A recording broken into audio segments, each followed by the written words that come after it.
বাজিফায়ারে নিজের অ্যাকাউন্টের পাসওয়ার্ড নিজে চেঞ্জ করার জন্য এখানে দেখতে পাচ্ছেন বাজিফায়ারের লোগোর বাম পাশে এখানে একটা থ্রি ডট মেনু আছে।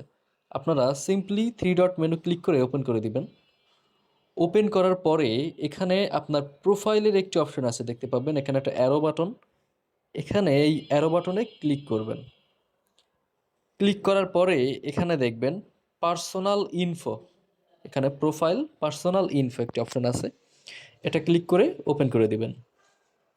ওপেন করার পরে এখানে কয়েকটি অপশন আছে, user name, mobile, password. Password change করার জন্য আপনারা পাসওয়ার্ডের এখানে এই এডিট অপশনে ক্লিক করবেন।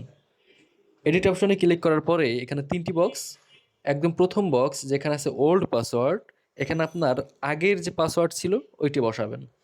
যেমন এখানে আমার আগের পাসওয়ার্ড ছিল ABCD 1 2 3 4। আচ্ছা, এর পরের দুইটি বক্সে নতুন পাসওয়ার্ড বসাবেন। নতুন পাসওয়ার্ড বসানোর নিয়ম হলো পাসওয়ার্ডের প্রথম অক্ষরটি ইংরেজি বড় হাতের অক্ষর হতে হবে, যে কোনো একটি ইংরেজি বড় হাতের হতে হবে। যেমন এখানে আমরা চাইলে কিউ দিতে পারি, বড় হাতের কিউ। এরপরে কয়েকটি অক্ষর আরও WER, এরপর কয়েকটি সংখ্যা অ্যাড করে দিবেন।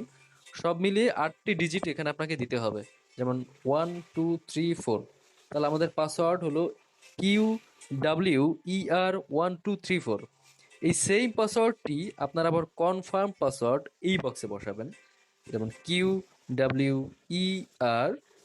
1 2 3 4। এরপর এখানে কনফার্ম যে অপশনটি দেখতে পাচ্ছেন, কনফার্ম অপশনে ক্লিক করবেন। ক্লিক করলে আপনার পাসওয়ার্ডটি অটোমেটিক আপডেট হয়ে যাবে।